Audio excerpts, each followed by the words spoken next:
Dor de garganta, tosse, ânsia de vômito. Você pode até achar que esses sintomas têm a ver com uma gripe, uma inflamação ou algo respiratório. Pode até ser, mas tem muita gente que passa por isso e acaba descobrindo que na verdade sofre de refluxo, uma condição chata, incômoda e que para muita gente só se resolve tomando remédio para a vida inteira.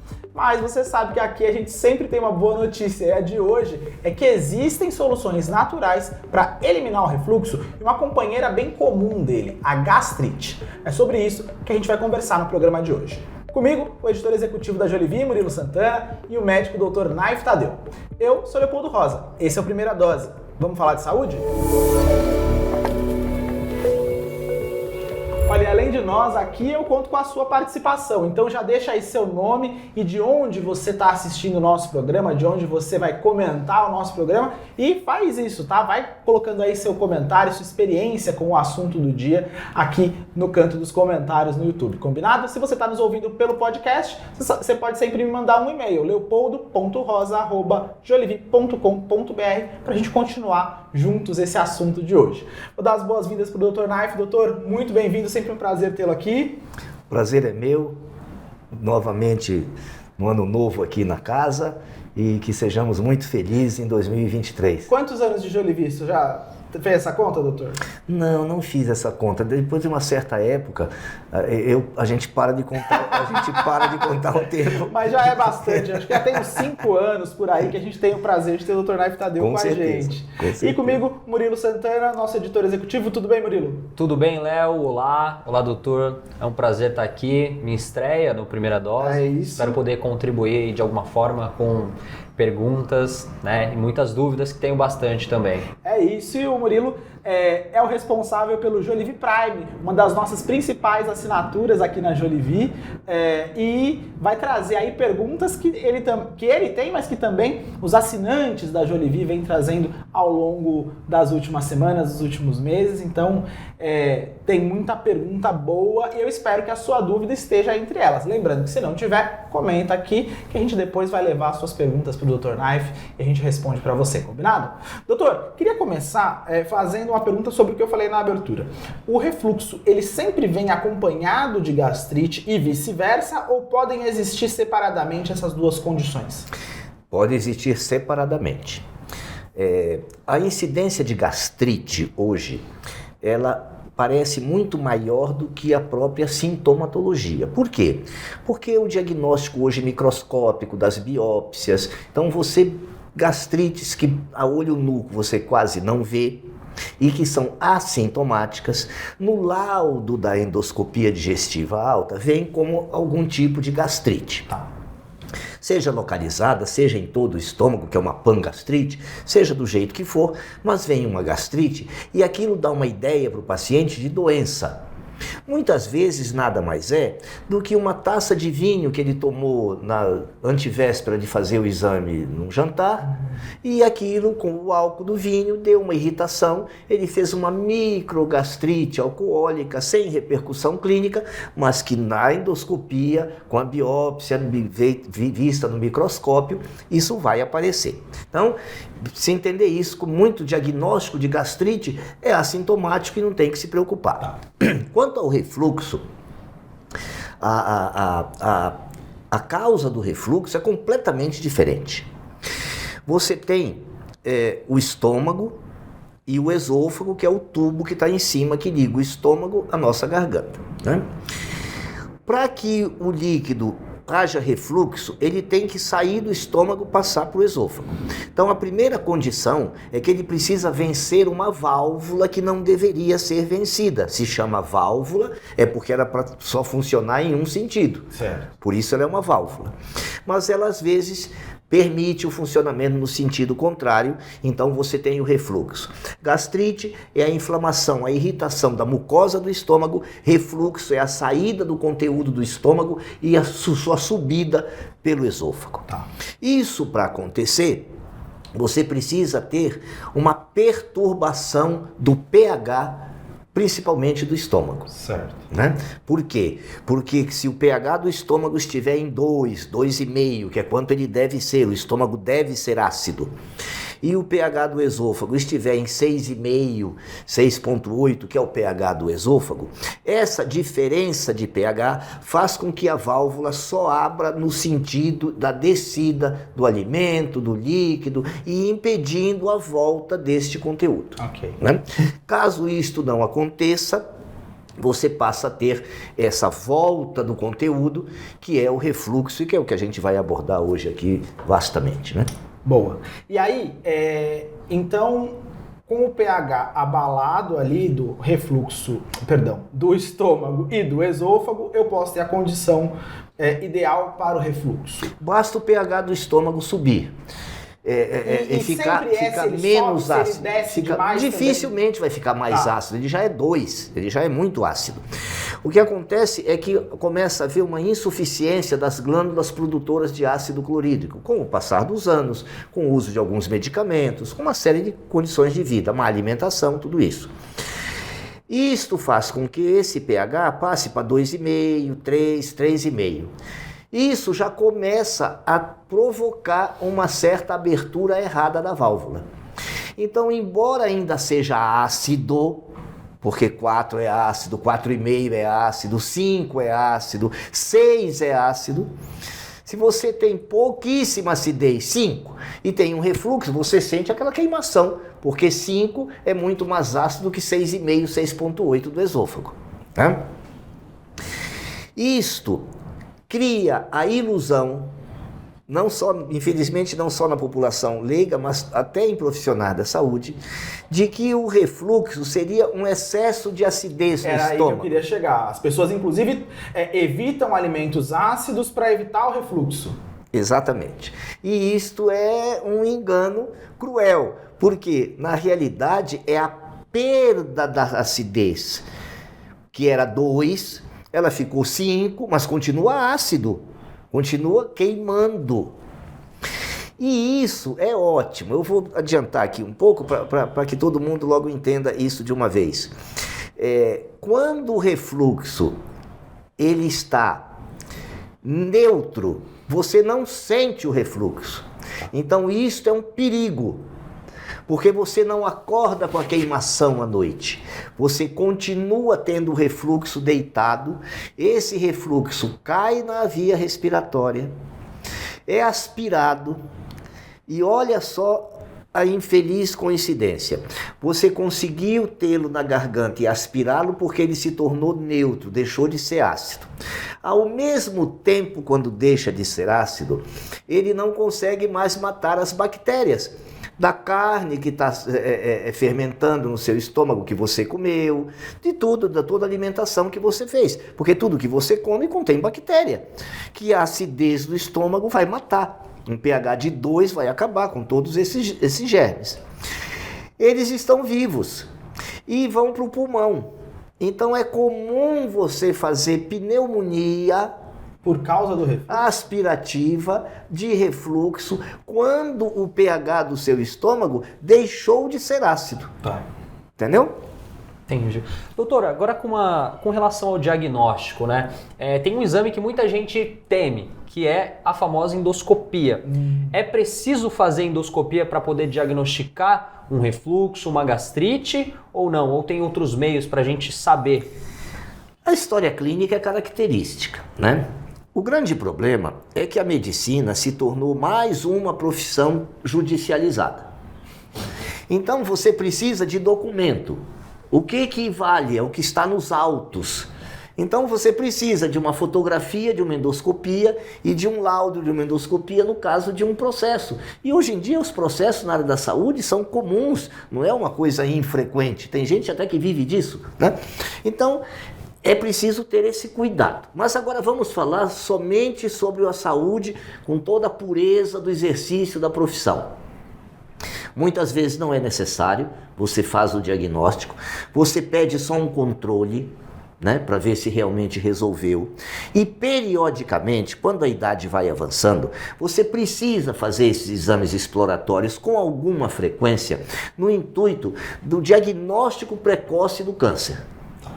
Entendeu? Porque você pode ter câncer de esôfago, você pode ter câncer gástrico, então você precisa, né? Você pode ter um câncer de papila duodenal, que às vezes na endoscopia você já consegue perceber alguma diferença, alguma saliência ali.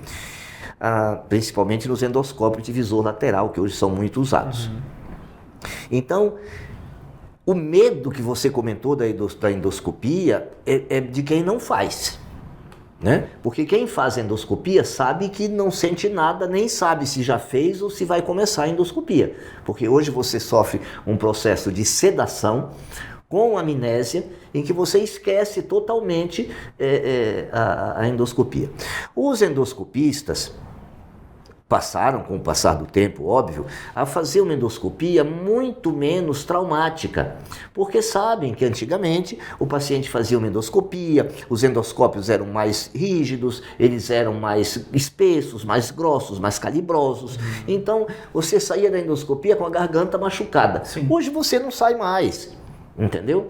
Então, normalmente, você pede até exame combinado, endoscopia digestiva alta e colonoscopia, porque é no serviço de endoscopia uma sala própria de sedação, tem um anestesista nessa sala para lhe dar segurança e conforto também, e o profissional endoscopista procede às duas endoscopias. Eu trato muito refluxo sem endoscopia, entendeu? Porque às vezes o paciente tem um plano de saúde que é um plano de saúde que não é tão honesto. Então fica enrolando para dar autorização, fica inventando aquelas coisas, manobra de gente estúpida que não tem mais cabimento no mundo de hoje, mas que existe. Então o que acontece? Você está diante daquela situação, você já até sabe quais são os planos de saúde que fazem isso. Você está diante daquela situação, você já trata. Tá entendendo? Você já trata, você tem absoluta certeza, você já trata, o paciente normalmente em 10 dias tem uma melhora muito grande, aí você espera 30 dias para aquela mucosa se recuperar do trauma que sofria, porque para de sofrer, que você interrompe o refluxo, e aí você pede uma endoscopia de controle. Entendeu? Você pede uma endoscopia de controle, porque aí pode demorar para autorizar, que não tem mais problema, o sofrimento do paciente você já resolveu. Não, eu ia até comentar, eu já contei essa história aqui outras vezes, eu acho, então se eu me repetir, vocês me perdoem, vocês sabem que eu conto história repetida. Mas da minha história com refluxo, né? Eu descobri refluxo por causa de dor de garganta e tosse por muito tempo. Achava que era ar-condicionado, algo alérgico, eu sempre tive problema de inflamação de garganta com alguma frequência, falei, mais uma vez. Só que a tosse não passava nunca. Aí fui num gastro na época, fiz a endoscopia e aí foi diagnosticado que o refluxo, né, e por causa dessa ida e volta do líquido no esôfago, isso vai dando esofagite, né, vai irritando. Muita gente convive muito tempo com esses sintomas sem saber o que é, né, doutor?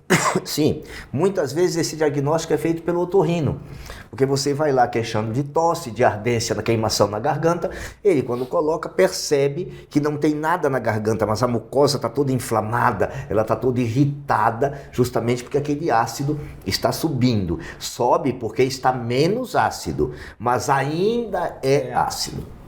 E aí, bom, antes da gente falar da solução, e aí eu vou compartilhar junto com o doutor a solução que o Dr. Naif me deu para o meu refluxo e que hoje zerou ele completamente. Eu queria entrar num outro tema, doutor, que é a questão dos prazóis. São os remédios indicados, acho que internacionalmente, posso dizer assim, para o tratamento do refluxo. O que me incomoda aí, não sei se incomoda a classe médica, tá? Me incomoda aqui em relação a esses remédios. Tem uma classe, né, de prazóis que você começa com um, aí parece que não resolve, você evolui para outro, que parece que perde o efeito, você evolui para um terceiro. Tem uns 3 aí numa escala. Eu não sei se essa escala, eu não tenho certeza se essa escala é relacionada à efetividade, né? Que o segundo seria mais efetivo, o terceiro mais ainda. Mas uma coisa eu tenho certeza, o segundo é mais caro e o terceiro mais ainda. Com certeza. Isso eu tenho certeza. Eu já, num determinado momento, cheguei ali no terceiro mais caro, quando ainda não conhecia as estratégias naturais. Muito bem. Os prazóis, o que eles fazem? Eles acabam com a acidez e provocam uma certa anestesia no esôfago. Então você toma o omeprazol você não sabe o que está acontecendo, você acha que é o remédio dos deuses. Sim. Porque tudo que você sentia desaparece. Então, você quer coisa melhor? O que é um remédio? Para assumir o que eu estou sentindo. Você toma um omeprazol, 20 minutos depois você não está sentindo mais nada, você acha que aquilo é dos deuses e você começa a comprar sem receita médica. Este é o problema. Ele é uma das causas das pneumonias por aspiração. Entendeu? Então, por exemplo, eu tenho pavor de paciente idoso tomando omeprazol. Entendeu? Porque ele está, assim, seriamente candidato a terminar com uma pneumonia dupla. O refluxo dele é cheio de bactéria, porque não tem acidez no estômago para matar a bactéria do que ele comeu. Essa bactéria vai para a traqueia, é aspirada pelo brônquio, vai para o pulmão. Ele faz uma pneumonia por aspiração, né? De um líquido contaminado, porque não tinha mais. Se for o suco gástrico, vai ser uma pneumonia química, porque vai queimar o pulmão, também faz mal. Mas o outro leva bactéria. E outra, quando você dá uma aspirada numa coisa ácida ainda, sem o prazol, você no outro dia você está num consultório. Porque você não suporta aquilo. A noite é uma noite de terror para você. Você acorda já sentando na cama, entendeu? E não quer mais dormir, tem medo de deitar, coloca 5 travesseiros para dormir quase sentado. Quando você tem essa pessoa de idade e que tem menos sensibilidade ainda, a chance dela fazer uma pneumonia e internarem ela pela pneumonia é maior.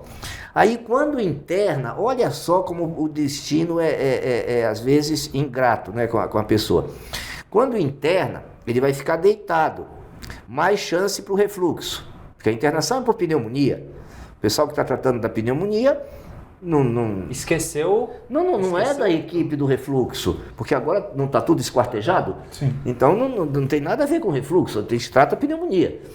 Então o que está acontecendo? Trata a pneumonia, deita, todo paciente que interna existe essa bobagem, vamos fazer um omeprazol por causa do estresse, para não desenvolver nenhuma úlcera de estresse. Então todo mundo que interna, por qualquer diagnóstico, tem o seu tratamento feito, mais um prazol. Você pode olhar, vai no hospital, pega uma ala de internados, mais da metade está tomando omeprazol e a internação foi por outra causa. Você vai na área da urologia, eles estão tomando omeprazol. Você vai na área da pneumologia, eles estão tomando omeprazol. E aí tem uma reflexão interessante da gente ter aqui, que é sobre como esse uso de remédio indiscriminadamente vai gerando uma cadeia do mal, né? Porque a pessoa acaba tomando vários remédios que ela não precisa, ou que ela poderia não tomar, para alguma finalidade, né? Então eu tenho, por exemplo, uma prima que toma remédio para pressão todos os dias e remédios fortes. Acho que são os 2 remédios, né? Já conversamos sobre protocolos naturais, estou tentando colocar ele em contato com médicos mais ligados a isso aqui que a gente conversa e acredita, mas nesse momento ela toma ali 2 remédios. A conclusão é que o estômago fica destruído e aí ela toma junto um prazol. Isso. Ou seja, tem aqueles 2 remédios que já têm efeitos colaterais complicados e você é obrigado a acrescentar mais um, né? Sim.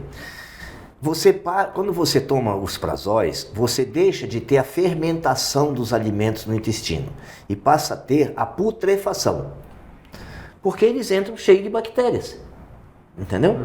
E só para terminar o desfecho do velhinho lá que internou com pneumonia de um lado e ficou deitado e tomou mais omeprazol, ele vai aspirar, vai fazer pneumonia dupla, vai fazer pneumonia do outro lado também. Meu Deus. Entendeu? Então, se eu fosse o laudo do atestado de óbito, causa da morte, prazol, o laudo dele sai pneumonia dupla, septicemia, falência de múltiplos órgãos. Entendeu? Então, e que não é mentira, mas se você for olhar a essência do problema, nasceu todo dele ficar tomando omeprazol em casa, em vez de fazer um tratamento adequado, restabelecer a acidez do estômago, para interromper o refluxo. Não consegue interromper. Ele tem uma hérnia de hiato, é um deslizamento enorme, o hiato esofágico dele é aberto demais, o estômago está dentro do tórax, faz uma cirurgia. Nós da medicina natural, nós somos a favor da cura. Nós não somos contra a medicina convencional. Sim. Então tem coisa que você tem que operar. Você não vai operar indiscriminadamente. Eu tinha refluxo há 35 anos atrás, estou há 35 anos sem refluxo com limão. Entendeu? Não tenho mais refluxo, acabou meu problema. Então, e propuseram na época para mim cirurgia. Nossa. Sim. Fazer aquela válvulazinha lá, refazer a válvula e tudo. Isso às vezes acaba dando até disfagia quando não há necessidade da cirurgia. Você tem até dificuldade para deglutir algumas coisas maiores. E doutor, o refluxo ele pode estar associado de repente a alguma doença cardíaca ou mesmo até uma questão hereditária? Associado não, mas confundido. Então eu vou falar, você tem um refluxo, você tem um aperto no peito, uma dor forte no peito, em aperto. Fala, eu estou infartando. Sim. Vai, pega um copo de água gelado e deglute lentamente, para você perceber a água gelada passando. Se a água gelada passa dentro do aperto, é um espasmo de esôfago. Se a água gelada passa ao lado do aperto, o aperto está do lado, provavelmente você está tendo um infarto. Então você tem como desconfiar. Agora, como você não é expert em desconfiar dessas coisas, você sentiu aperto no peito, vai no pronto atendimento, faz um examezinho de sangue simples, uma enzima, entendeu? Roda um eletrocardiograma, ó, você não tem nada, entendeu? Tal, mas não toma omeprazol. Ô, doutor, e o estresse pode ser uma causa de refluxo e gastrite? Sim. Muita gente fala disso na sabedoria popular, mas de fato é? Sim, porque é assim, quando você está estressado, todo o sistema involuntário seu, muscular, fica alterado. Então, seu batimento cardíaco fica alterado, sua frequência respiratória fica alterada. Você já viu, ou pelo menos ouviu falar no circo, que o pessoal bebe água de cabeça para baixo. Sim. Como é que o cara bebe água de cabeça para baixo? Eu coloco aqui na minha boca, estou com o meu esôfago para cima, o estômago está lá em cima, e como é que essa água sobe? Porque o esôfago tem 3/3 independentes quanto à sua motorização. Então, quando você tem o terço superior aberto, os dois estão fechados. Aí você engole a água, ela enche o seu esôfago até aqui. Aí ele abre o segundo terço, essa água desce para o segundo terço e ele fecha o primeiro, ou seja, ela não volta mais. Aí ele abre o terceiro terço e aperta o segundo terço. Como esse aqui está fechado, não consegue subir, ela passa para dentro do estômago. Isso acontece tanto no sentido normal, ortostático, quanto de cabeça para baixo. Porque fechou aqui, não tem como ela voltar. É um sistema de comportas. Então, existe o que a gente chama de discinesia esofágica, que são contrações anômalas. Tá. Em vez dela contrair sincronicamente, harmonicamente, fazendo esse movimento igual os pistões de um carro, não, ela há uma contração diferente. Você sente uma dor, um espasmo esofágico violento, às vezes maior até por discinesia. Então no estresse você tem essa discinesia, por um desequilíbrio entre o simpático e o parasimpático. Por isso que os tratamentos vibracionais de simpático e parasimpático, de sistema nervoso autônomo, fazem muito sucesso hoje na medicina integrativa. Por quê? Porque eles causam esse equilíbrio, desaparece esse sintoma. Eu falo muito disso aqui, né? Como o manejo do estresse, a gente tem descoberto cada vez mais que ele é mandatório para a saúde em qualquer circunstância, né? A gente vê ele entrando em vários lugares da saúde, né? Completamente. E o manejo de uma forma que não prejudique o paciente, porque a ideia que se tem inicial é dar uma droga psiquiátrica para ele. A primeira ideia que se tem.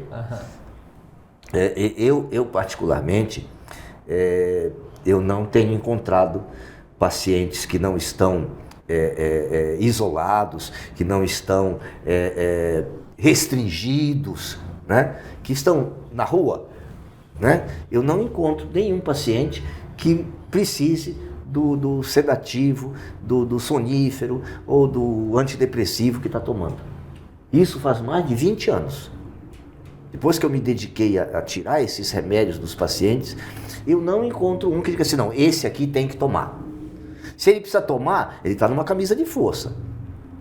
Entendeu? Mas as pessoas que estão na rua, que conseguem fazer suas coisas, que fazem sua higiene pessoal sozinhas, que têm noção do que é pai e mãe, que têm noção do que é respeito, os limites sociais de cada um, essas pessoas não precisam disso. Eu não encontrei nunca mais nenhum que não conseguisse te deixar totalmente livre desse tipo de droga. Muito bem, muito bem. Doutor, com relação à questão da alimentação, os pães, carboidratos podem aumentar o refluxo ou não? Sim. Aí você tem que fazer uma diferença entre pão e carboidrato. Quando você fala de pão, você está falando de carboidrato com glúten. Eu classifico o glúten como a pior droga do universo. E agora a gente não tem tempo, mas por que eu faço essa classificação que eu vou contar aqui qual é? Pelas doenças que causa. Então, por exemplo, você pega o cigarro. O cigarro causa uma série de doenças e interfere na piora de uma série de outras, né? O cigarro, com tudo que ele causa, que é sabido pela população, ele está em quarto lugar entre as piores coisas do planeta, na minha concepção. Em primeiro lugar é glúten. Mas glúten é pior que cigarro? É. Comer pão é pior do que fumar? É. Porque é rara a doença que o cigarro causa que o pão não causa. Tá aí uma boa aspa para... Presta atenção. É rara a doença que o cigarro causa que o pão não causa. E o pão alimenta doenças que o cigarro não alimenta. E o pão causa doenças que o cigarro não causa. Você vê um cara lúcido, com 105 anos, fumando. Você vê foto disso no interior, no meio do mato, em Okinawa, sei lá, em um monte de lugar onde tem centenário, você vê isso com frequência. Você não vê uma pessoa que nos últimos 20 anos da sua vida parou de jantar para comer lanche que não tem Alzheimer. Você não acha, eu não conheço. Cigarro não causa Alzheimer. Eu acho uma das piores doenças para se morrer. Primeiro, porque ela não mata. Esse é o grande problema. Você morre com ela, mas não morre dela, né? E você fica um vegetal durante uma década e meia, com 5 pessoas revezando o turno para virar você, para você não apodrecer na cama, porque se você ficar deitado mais de 40 minutos, vai fazer uma ferida que você apodrece, recebendo alimento pelo nariz, por uma sonda nasoentérica, sem saber que você existe, aquela família morrendo de dó de você e gastando o que tem e o que não tem para poder manter você numa condição minimamente higiênica. Sim. Então eu acho assim que é uma das piores doenças que tem para fim de vida. Risco com certeza, né? Muito que o pessoal, quem mata mais hoje ainda é doença cardíaca, vai ser ultrapassada pelo câncer logo. Em segundo lugar, o câncer, que vai assumir o primeiro lugar. Terceiro lugar, isso é estatística americana, né, que é estatística confiável, é ato médico. Cirurgia, remédio, injeção, procedimentos, exames, é a terceira causa de morte. Está sendo ultrapassada, já vai para quarto lugar, porque está sendo ultrapassada por doença neurodegenerativa e autoimune. Entendeu? Quem é que causa doença neurodegenerativa e autoimune? Glúten, leite, derivado de leite. Por quê? Porque ela começa no intestino. Ele estraga a permeabilidade intestinal. Em vez do que você come passar por dentro do enterócito para ser selecionado o que vai ser cocô, o que vai para o sangue, não. O glúten abre a fenda entre duas células e vira uma porteira onde não tem ninguém para selecionar. Então tudo que entra ali passa. Aí você desenvolve a doença autoimune, aí você desenvolve o início da doença neurodegenerativa. Claro que tem outras causas, o Alzheimer foi muito bem estudado. Então, a pior droga é glúten, a segunda droga é leite, a terceira droga é carboidrato e a quarta pior droga é cigarro. A quinta pior droga para o nosso corpo, que eu considero hoje, eu já pensei diferente. Hoje eu já estou em quinto lugar com metal tóxico. do batom, do desodorante, entendeu? Do implante dentário, da restauração de amálgama, entendeu? Do canal tratado, entendeu? Hoje em dia tem um exame do Rentz que mostra a sua probabilidade de ter câncer por problema de infecção silenciosa da boca. Que você vai no dentista e ele fala, você está perfeito, não tem nada, e você tem o problema. Você manda para a Alemanha, para a dosagem chama Rentz, né? Que é a dosagem dessa toxina, você vê o Rentz está lá em cima. Você pode esperar que aquele paciente vai desenvolver um câncer. Entendeu? Aí você faz uma tomografia num aparelho especial, de altíssima resolução, um aparelho japonês, consegue ver que tem aquele problema, que é uma cavitação ou até um nico, que às vezes até é dolorido, né? Aí você trata aquilo que a odontologia convencional diz que não existe, tá? E você trata aquilo, faz a remoção cirúrgica daquilo, você vai dosar o Rentz, ele desaba. Entendeu? Essa odontologia, a Alemanha é o país onde tem mais dentistas que trabalham nessa linha, nos ajudando a tratar essas coisas. Então, quando você falou do pão e o carboidrato, os dois são péssimos, né? Só que o pão é trigo, está em primeiro lugar, o carboidrato está em terceiro, né? Quando o carboidrato é arroz, o nosso arroz tem arsênico. Porque no Brasil você pode lavar, não é só no Brasil, em quase o mundo todo hoje, você pode lavar os cílios com arsênico. Aí depois, quando joga o arroz, aquele resto de arsênico da parede pega no arroz. Tanto que se você faz pesquisa de metal tóxico, hoje nos pacientes que comem arroz, ou que comeram no passado e não fizeram a limpeza do arsênico, não quelaram o arsênico, você vai ver que o arsênico está alto.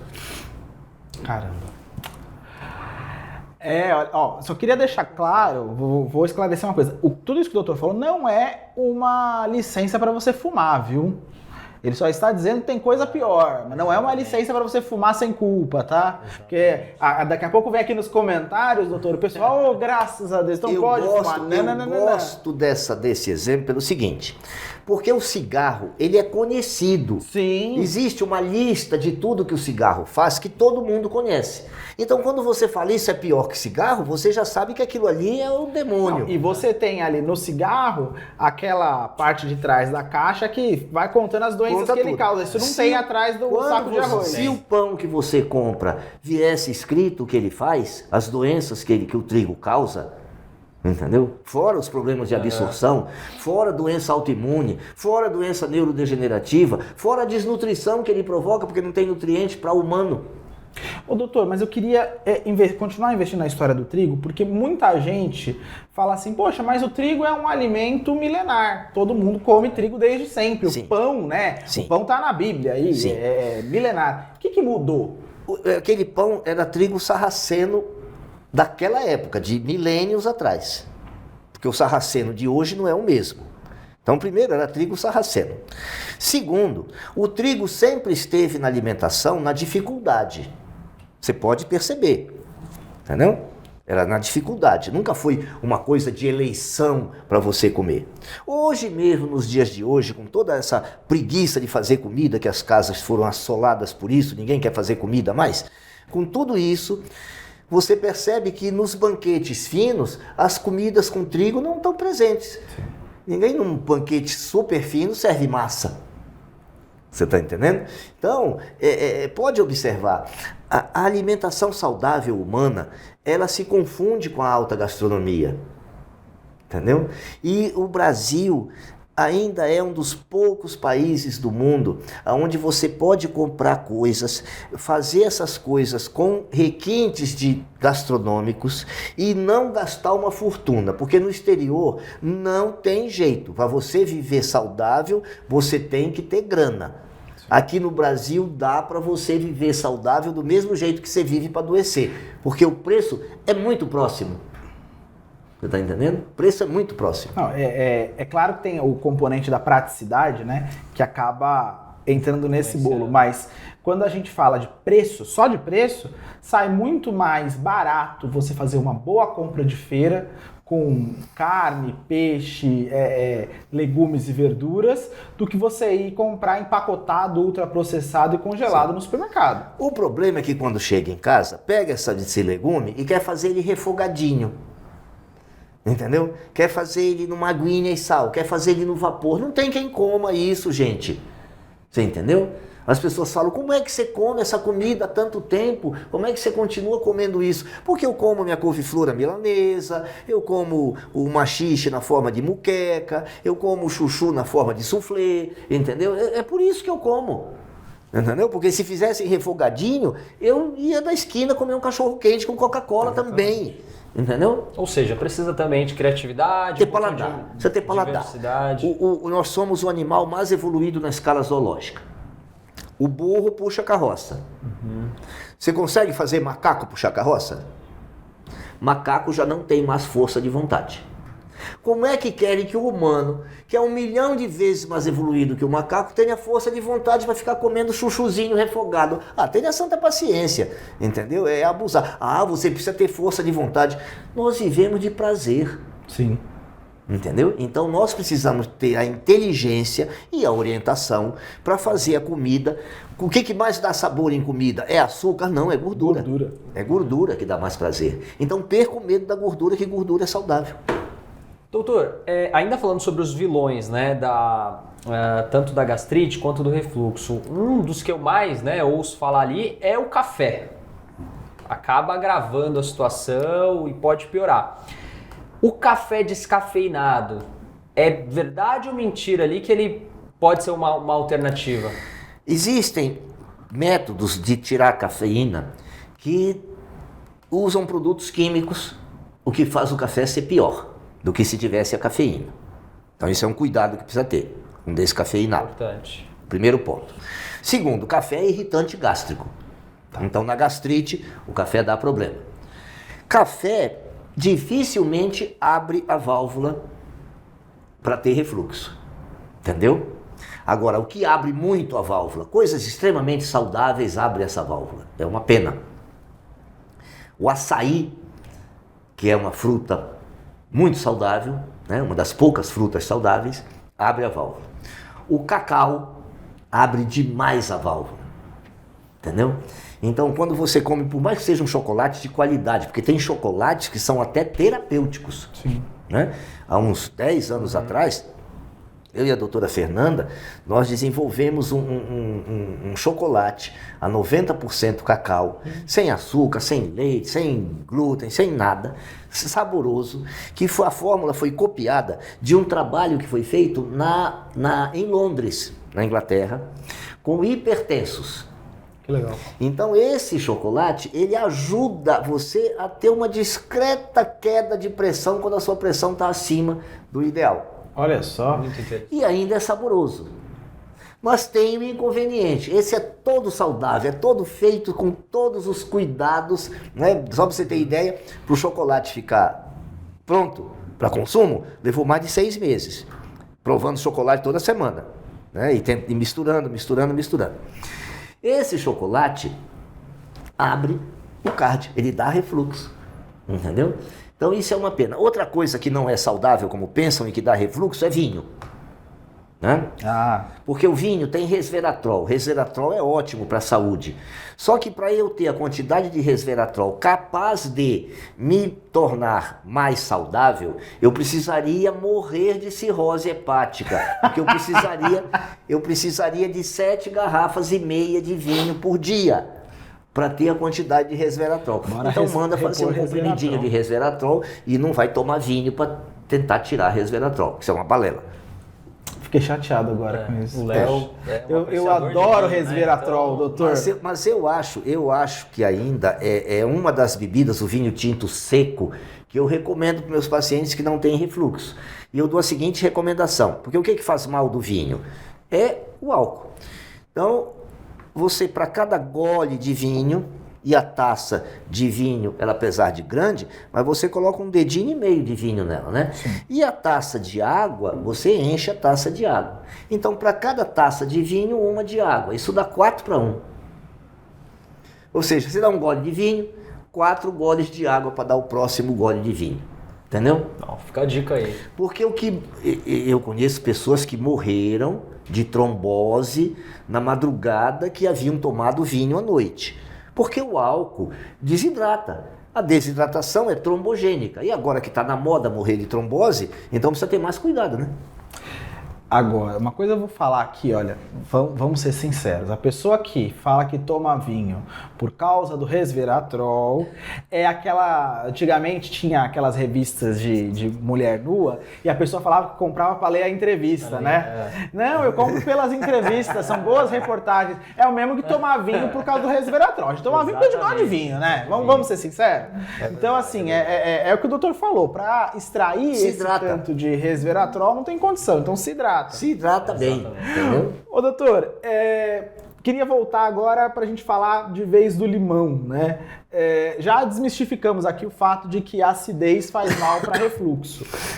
E o doutor já afirmou que, na verdade, a acidez ajuda a controlar o refluxo. Uma das frutas mais ácidas que a gente conhece é o limão e que tem um papel importante, pode ser uma boa alternativa natural, né? Sim, você pode dar ácido clorídrico mesmo, para quem não produz, né? Você dá cloridrato de betaína, que vai virar ácido clorídrico no estômago.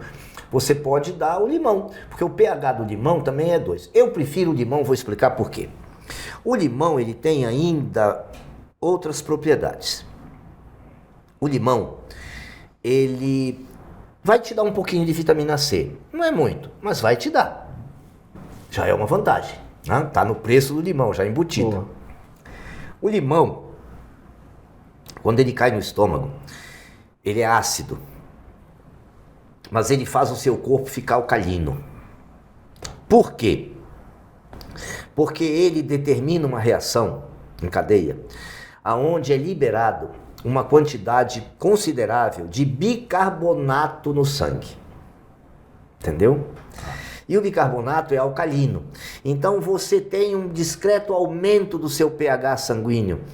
O pH sanguíneo dentro da faixa de normalidade, mas mais tendendo para o lado alcalino, é espetacular para a saúde em geral e inclusive para dificultar a proliferação de micro-organismos.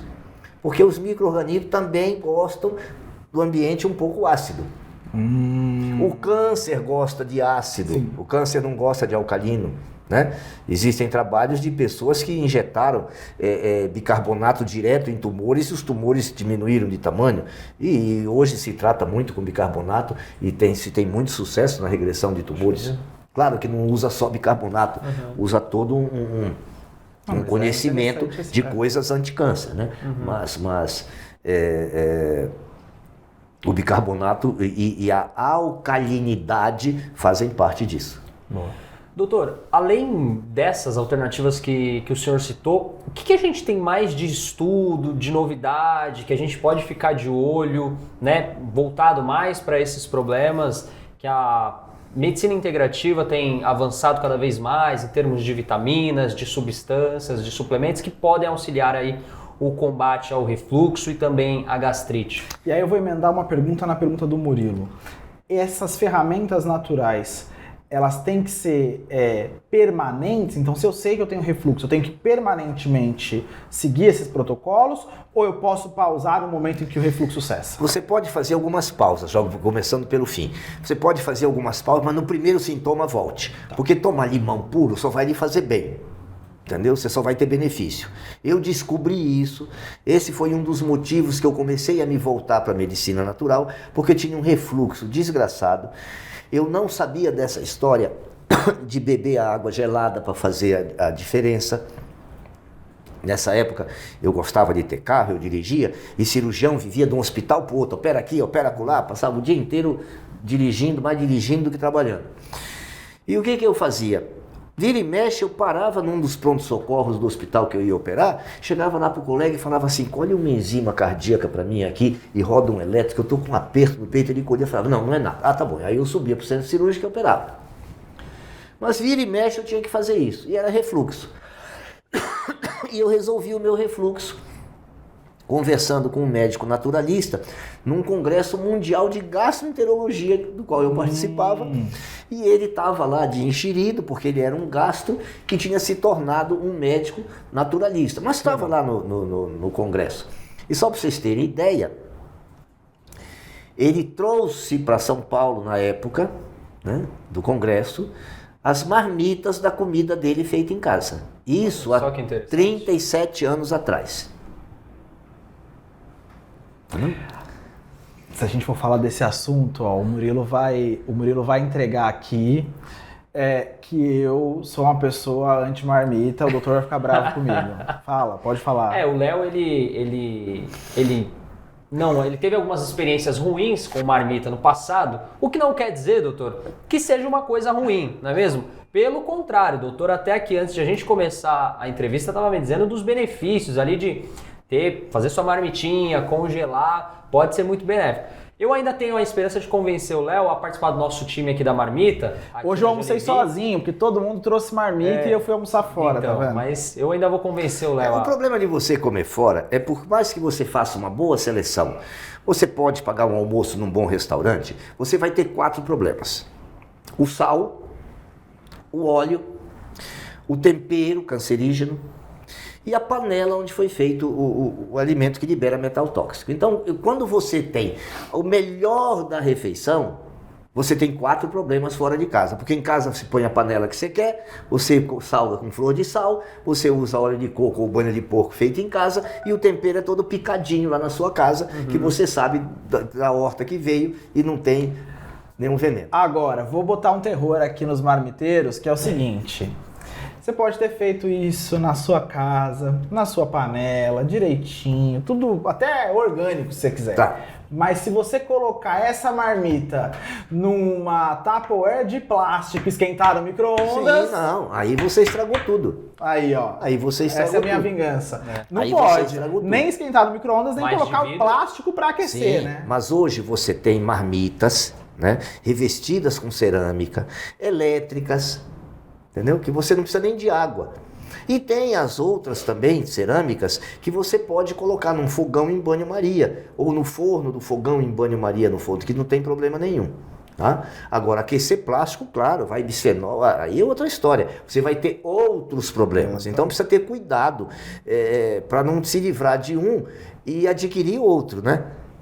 Entendeu? Doutor, bom, naquela questão, dá para comer bem, né, seguir todo esse protocolo sem gastar muito. A panela, a gente encontra também panela barata? Sim.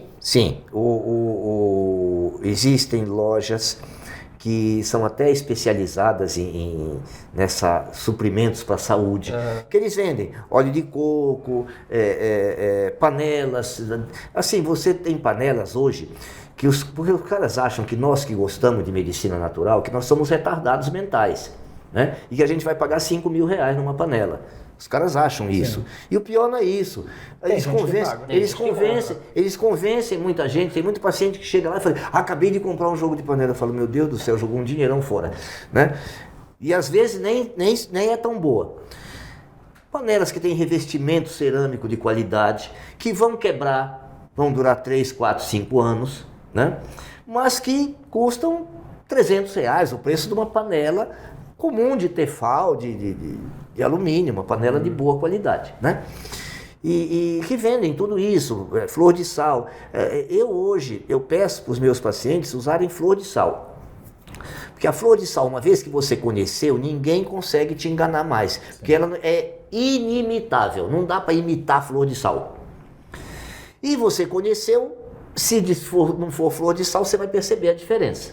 O sal rosa do Himalaia, não é possível que aquela quantidade de sal que tem ali na zona cerealista seja sal rosa do Himalaia. O Paquistão já seria um buraco até o centro da terra, entendeu? Para tirar toda aquela quantidade de sal rosa. É um absurdo. Você chega lá, é saco. Você olha aquilo e você fala, meu Deus do céu. E isso é só em São Paulo e só aqui no centro. Aí você lembra lá da cordilheira do Himalaia, aquele pedacinho lá no Paquistão onde tem o sal rosa. Você fala, como é que os caras conseguem tirar tanto sal de lá? Entendeu? A gente tá comendo sal com corante rosa. E fixador, porque descobriram que a gente jogava na água para ver se saltava a tinta, aí colocam mais o fixador agora. O que acontece?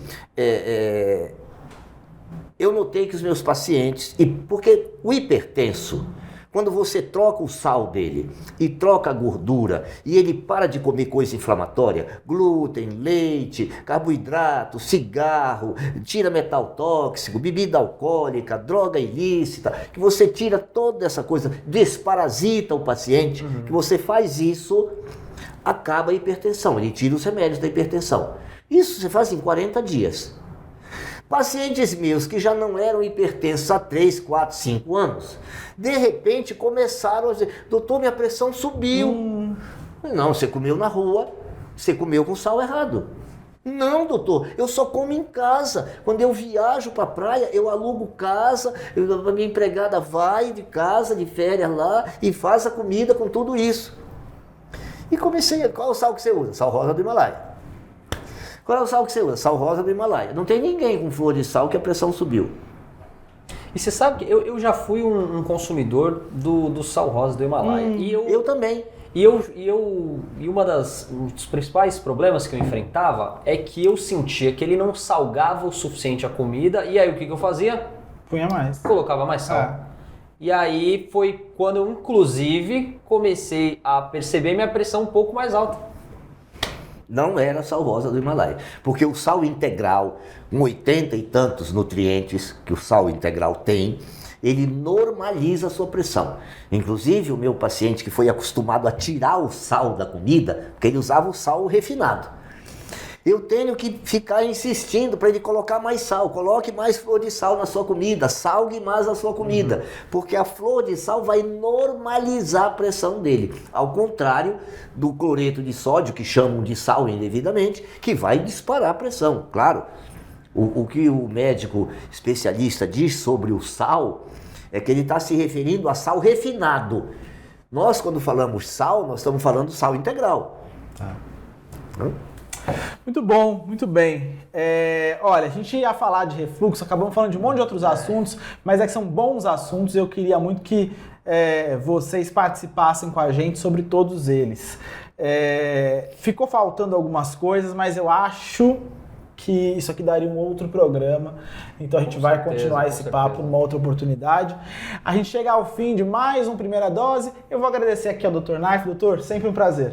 Só complementando, isso foi a grande prova de que a saúde tem que ser tratada de uma forma integrativa. É isso. Você não pode falar de um assunto, porque nada é independente, nada que acontece no nosso corpo é isolado, está tudo interrelacionado. O programa de hoje foi mais uma prova disso. Muito obrigado pela oportunidade, é sempre um prazer estar aqui com vocês. Gosto demais. Murilo, obrigado, parabéns pela estreia com a gente. Venha mais vezes. Léo, obrigado, Dr. Naif. Aproveito para fazer um convite para você que acompanha a gente aqui no Primeira Dose. A gente vai lançar agora em fevereiro a 4ª edição do Jolivie Prime, tá? O tema vai ser próstata. A gente está trazendo muito conteúdo interessante. Verdadeiro dossiê sobre a próstata. Verdadeiro dossiê, tem receita natural que você pode encontrar que vai ser melhor ali, uma alternativa mais interessante em relação a alguns medicamentos que envolvem muitos riscos aí.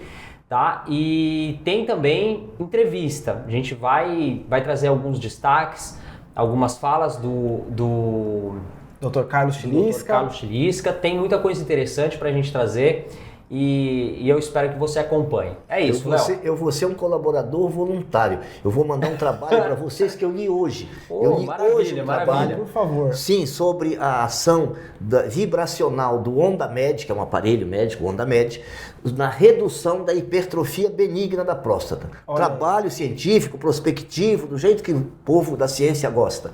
Então, tem mais isso no Jolivie Prime desse mês. É isso. Obrigado, gente. Bom, Obrigado. lembra você que a gente volta na semana que vem, nesse mesmo horário, e até lá, se inscreve na nossa newsletter. Toda terça-feira, um pouquinho antes do programa entrar no ar, você recebe ela de graça no seu e-mail com muita informação e dicas para a sua saúde. Participaram comigo hoje, é claro, o Rômio, a Júlia, a Paola, a Marcela, o Murilo e você que nos assistiu. Muito obrigado, até semana que vem.